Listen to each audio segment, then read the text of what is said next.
Good evening दोस्तों। आज के क्लास में हम लेकर के आए हैं फिजिक्स के एक बहुत ही बेहतरीन चैप्टर जिसका नाम इलेक्ट्रोस्टैटिक्स है दोस्तों। हाँ, और आज का जो क्लास होगा दोस्तों, यह वैसे कैंडिडेट्स के लिए है जो IIT, JEE mains, advanced, NEET या फिर उससे जो भी जुड़े हुए कॉम्पिटिटिव एग्जाम होते हैं उनकी तैयारी करने हेतु और साथ ही साथ 12th का जो बोर्ड एग्जाम आने वाला है, इन सब चीजों को ध्यान में रखते हुए आपके सामने फिजिक्स को लाने का मैंने प्रयास किया है। तो आज से अब फिजिक्स का क्लास आपके सामने लगातार आता रहेगा। तो इस चैप्टर में हम लोगों को बहुत कुछ सीखने को है और आज का जो क्लास होगा बिल्कुल बेसिक कॉन्सेप्ट का क्लास होगा दोस्तों। और सबसे बड़ी बात यह है कि ये जो चैप्टर होता है वो 12th में बहुत ही इंपॉर्टेंट चैप्टर होता है। इलेक्ट्रोस्टैटिक्स बहुत इंपॉर्टेंट चैप्टर होता है। तो इस चैप्टर को हम लोग बारीकी से समझने का प्रयास करेंगे कि आखिर इस चैप्टर में हम लोगों को क्या पढ़ना है ना। और इस चैप्टर से जे एडवांस में भी कई तरह के क्वेश्चन पूछे जाते हैं। मेडिकल के एग्जाम में तो क्वेश्चन आते ही है ना, और इंजीनियरिंग एग्जाम में भी आते हैं। साथ ही साथ आपका बिहार कॉम्बाइंड इंजीनियरिंग का जो एग्जाम होता है उसमें भी इस तरह के क्वेश्चन आते हैं, है कि नहीं। और जो भी कॉम्पिटेटिव एग्जाम इस फील्ड के हैं, चाहे वो आपके इंजीनियरिंग फील्ड के हों या फिर मेडिकल के फील्ड के हों, सारे एग्जाम में इन चैप्टर से क्वेश्चन राइज किए जाते हैं। साथ ही साथ बोर्ड एग्जाम में तो हमको पढ़ना ही पड़ेगा, है ना। तो इन सब चीजों को ध्यान में रखते हुए ही आज से आपके फिजिक्स का क्लास क्या हो गया, स्टार्ट हो गया, है ना दोस्तों।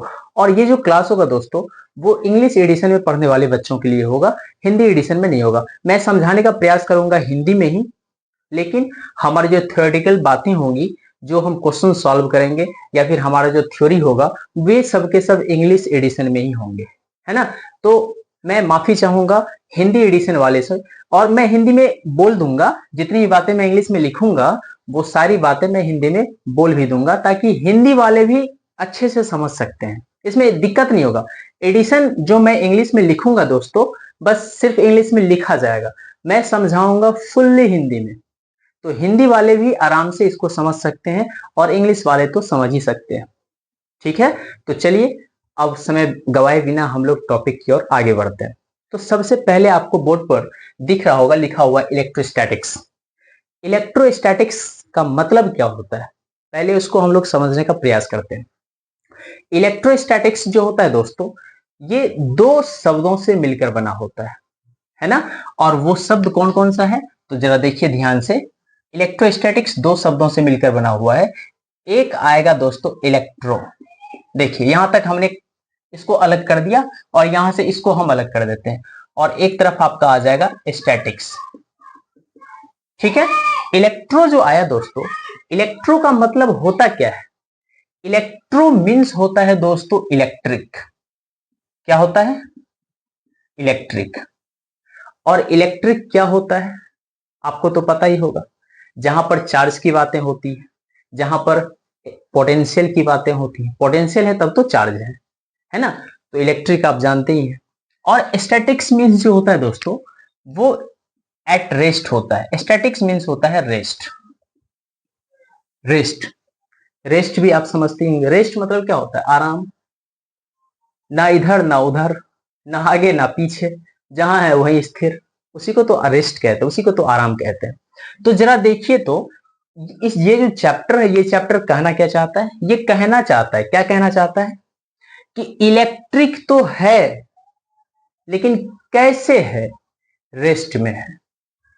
इलेक्ट्रिक है, इलेक्ट्रिक बिहार बोर्ड वाले उसको विद्युत कहते हैं, है ना। विद्युत है, कैसे है, रेस्ट में है ना। तो ये जो चैप्टर है दोस्तों, इसके कहने का मतलब क्या है। ये जो चैप्टर होता है उसके कहने का मतलब होता क्या है उसको समझने का प्रयास करेंगे। इलेक्ट्रिक मीन्स होता है चार्ज। चार्ज की बातें हम लोग करते हैं, विद्युत की बातें हम लोग करते हैं। विद्युत जो होती है वो मूव करती है ना, from one two another object. लेकिन यहां पर हम लोगों को वो समझना है कि जो विद्युत है वो मूव नहीं कर रहा है, वो डायनेमिकली मूव नहीं कर रहा है, वो रेस्ट में है। आप न्यूटन साहब के फर्स्ट लॉ को जब याद करेंगे तो न्यूटन साहब जो थे उन्होंने अपना पहला गति नियम दिया था, फर्स्ट लॉ ऑफ मोशन। क्या कहता है दोस्तों?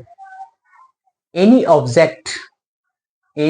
Object can not move from one place to another place, या उसी को दूसरे वर्ड में भी कहा जा सकता है कि any object move in uniform motion, constantly move उसको कह सकते हैं।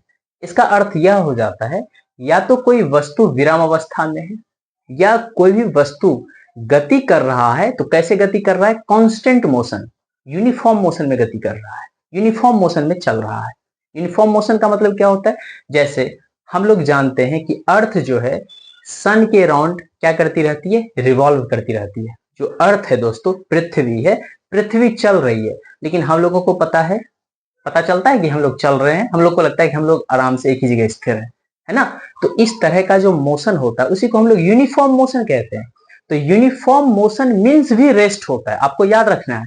अगर हम रेस्ट बोल दें तो रेस्ट का मतलब भी होता है दोस्तों यूनिफॉर्म मोशन। रेस्ट का मतलब क्या होता है दोस्तों? Uniform motion. तो कहीं अगर आपको यूनिफॉर्म मोशन दिख जाए पूरे फिजिक्स में, तो उसका मतलब आपको समझ लेना है कि वो रेस्ट की बातें कर रहा है। और इसी यूनिफॉर्म को कांस्टेंट मोशन भी कहा जाता है, कांस्टेंट मोशन। यूनिफॉर्म मोशन बोले या कांस्टेंट मोशन बोले, बात एक ही है, ठीक है? तो यहां पर यूनिफॉर्म मोशन करेगा कौन? करेगा इलेक्ट्रिक। तो हम कह सकते हैं कि electrostatics is the branch of physics in which we deals या we study about electric which is at rest और इन यूनिफॉर्म मोशन। या तो वो रेस्ट में है या क्या कर रहा है? यूनिफॉर्म मोशन कर रहा है। रेस्ट का मतलब भी क्या होता है? यूनिफॉर्म मोशन ही होता है। यूनिफॉर्म मोशन को ही हम लोग कांस्टेंट मोशन कहते हैं। तो कांस्टेंट मोशन क्या होता है हम लोग समझ चुके हैं, ठीक है? तो चलिए सबसे पहले हम लोग क्या करते हैं? इलेक्ट्रोस्टैटिक्स को डिफाइन कर लेते हैं, ठीक है? और उसके बाद क्रम तरीके से जितने भी टॉपिक इस चैप्टर में इन्वॉल्व हैं उन सारे टॉपिक को हम आपके सामने लाएंगे और हर एक टॉपिक को हम क्या करेंगे? आपके सामने डिस्कस करेंगे। और हर एक टॉपिक से जो क्वेश्चन राइज हो सकते हैं उन सारे क्वेश्चनों को भी हम क्या करेंगे? सॉल्व करेंगे, ठीक है? तो सबसे पहले इलेक्ट्रोस्टैटिक्स का हम क्या कर लेते हैं? डेफिनेशन लिख लेते हैं। तो डेफिनेशन क्या होगा दोस्तों? मैं आपके सामने लिखता हूं। क्या बोलेंगे इसको दोस्तों? तो बोलेंगे electrostatics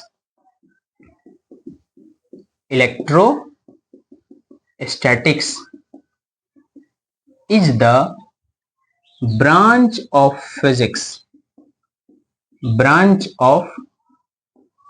physics which deals or study about the electric which is at rest or in uniform motion. तो इसी को हम लोग क्या बोलेंगे? इलेक्ट्रोस्टैटिक्स बोलेंगे, ठीक है? तो जैसे ही इलेक्ट्रिक की बात हो जाए, आपको याद रखना है, जैसे ही इलेक्ट्रिक की बात करें तो आपके दिमाग में एक बात तुरंत आता होगा। जैसे विद्युत की बात करेंगे तो आप कहिएगा ओहो चार्ज की बात हो रही है ना? जैसे विद्युत बोलेंगे तो चार्ज आपके दिमाग में आ जाएगा। तो जैसे ही इलेक्ट्रिक की बात हुई दोस्तों तो आपको दिमाग में याद रखना है किसकी बात हो रही है? चार्ज की बात हो रही है। किसकी बात हो रही है? चार्ज की बात हो रही है। तो यहां पर रेस्ट में कौन रहेगा या कांस्टेंट मूव कौन करेगा? तो कौन करेगा? चार्ज। कौन करेगा? चार्ज। या तो वो रेस्ट में रहेगा या क्या करेगा? यूनिफॉर्म मोशन करेगा, ठीक है? तो जब चार्ज पर ही सारा खेल है तो हम लोग सबसे पहले क्या पढ़ेंगे? चार्ज। आखिर समझेंगे ना चार्ज होता क्या है? कोई पूछ देगा what do you mean by electric charge? Charge है क्या, है ना? तो सबसे पहला टॉपिक हमारा इलेक्ट्रोस्टैटिक्स में क्या होना चाहिए? Electric charge. तो चलिए सबसे पहले हेडिंग हम लोग लिख लेते हैं इलेक्ट्रिक चार्ज का, फिर उसको हम लोग समझ लेते हैं, फिर एक एक करके उसको हम लोग क्या करेंगे? एक्सप्लेन करेंगे, ठीक है? तो चलिए दोस्तों आपके सामने आपका हेडिंग आ गया इलेक्ट्रिक चार्ज। तो सबसे पहले हम लोग इलेक्ट्रिक चार्ज को समझने का प्रयास करते हैं। इलेक्ट्रिक चार्ज होता क्या है? आप एक बात बताइए, दुनिया में कोई भी ऑब्जेक्ट, कोई भी वस्तु, कोई भी वस्तु या जिसको पदार्थ आप कहते हैं, सब्सटेंस, मैटर, जो भी आप मान लीजिए, सबके पास क्या होता है? मास होता है। सबके पास उसका अपना क्या होता है? द्रव्यमान होता है। क्या होता है दोस्तों? द्रव्यमान होता है। जब सब वस्तु के पास अपना अपना द्रव्यमान होता है, इसका मतलब ये हो जाता है कि पोटेंशियल भी होता होगा, विभव जिसको कहते हैं। मास जो होता है ना, mass just like potential in the form of electric, electric के फॉर्म में हम लोग मास को पोटेंशियल भी कहते हैं। कैसे कहते हैं आगे हम लोग डिस्कस भी करेंगे इस चीज को, है ना। तो आपको याद रखना है, क्या याद रखना है कि जो इलेक्ट्रिक चार्ज होता है दोस्तों, वो इंट्रिंसिक प्रॉपर्टी होता है, एक आंतरिक गुण होता है। किसका आंतरिक? मास जो होता है, मास क्या है? आप किसी भी ऑब्जेक्ट का जब वेट करते हैं तो आपको पता चल जाता है इसमें इतना भार है, इसमें इतना है, इसमें इतना है, इसमें इतना है, क्या देते हैं ना। मास आपका स्केलर क्वांटिटी होता है दोस्तों। आपका जो इलेक्ट्रिक चार्ज होता है, इलेक्ट्रिक चार्ज भी आपका स्केलर क्वांटिटी होता है। मास को ही हम लोग चार्ज मान लेते हैं इन द फॉर्म ऑफ पोटेंशियल, आपको याद रखना है। और चार्ज जो होता है वो किसी भी ऑब्जेक्ट का इंट्रिंसिक प्रॉपर्टी होता है, या आप ऐसे कह सकते हैं, आप इलेक्ट्रॉन का नाम सुने होंगे, प्रोटॉन का नाम सुने होंगे, न्यूट्रॉन का भी नाम सुने होंगे। कोई भी वस्तु न्यूट्रल तब होती है, कोई भी ऑब्जेक्ट न्यूट्रल तब होती है जब उस ऑब्जेक्ट में same number of proton and electron present होता है। जैसे मान लीजिए आपके सामने बेंच है, मान लेते हैं बेंच, ये कोई कंडक्टर तो है नहीं, ये इंसुलेटर है। कंडक्टर इंसुलेटर क्या होता है इस पर भी हम लोग आगे की क्लास में चर्चा करेंगे, है ना। अभी आपको एग्जांपल के थ्रू समझाने का प्रयास करता हूं। जो बेंच है दोस्तों, बेंच प्लास्टिक वाला जो होता है, प्लास्टिक सॉरी लकड़ी का जो बना हुआ बेंच होता है ना। वो लोहा का बना हुआ नहीं मानिएगा, लोहा का भी होता है जो कंडक्टर का होता है, लकड़ी का जो बना हुआ होता है जो इंसुलेटर का होता है। हम लकड़ी वाले बेंच की बात कर रहे हैं। लकड़ी वाले बेंच में आप बताइए मास है कि नहीं? आप कहिएगा बिल्कुल है, अरे भार तो है, द्रव्यमान तो है उसका। लेकिन आपसे हम कहेंगे बताइए उसमें चार्ज है कि नहीं? आप क्या कहिएगा? करंट कहाँ लगता है? चार्ज है। करंट भी नहीं है तो चार्ज कहाँ है? अरे यार चार्ज तो है ही। कितना चार्ज है?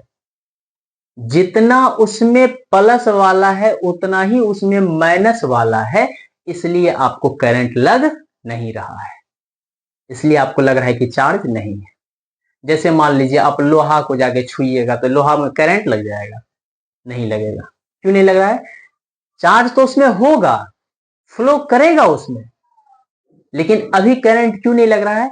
क्योंकि जितना उसमें प्रोटॉन है उतना ही उसमें क्या है? इलेक्ट्रॉन। ये प्रोटॉन और इलेक्ट्रॉन ही क्या है? Electric charge.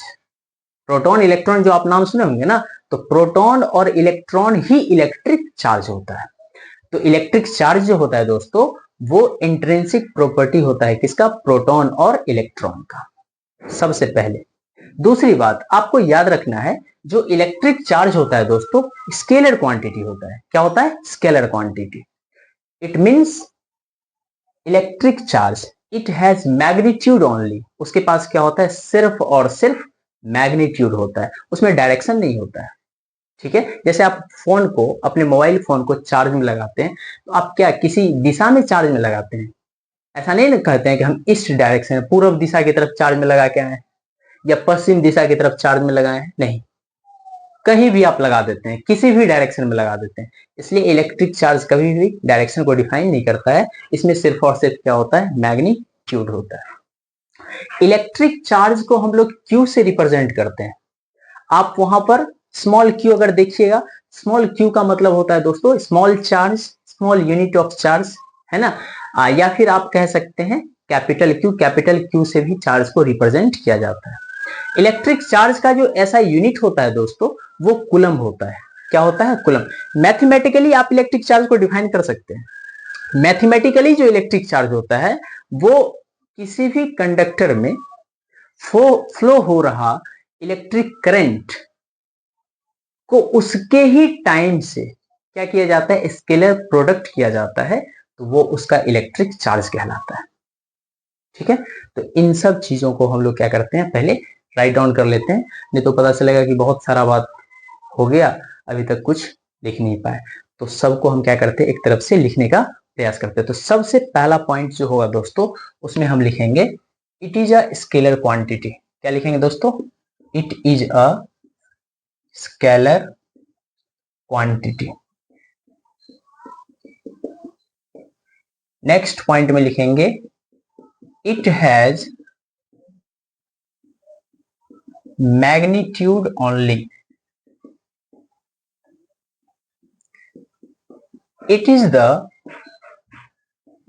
intrinsic property of electron and proton।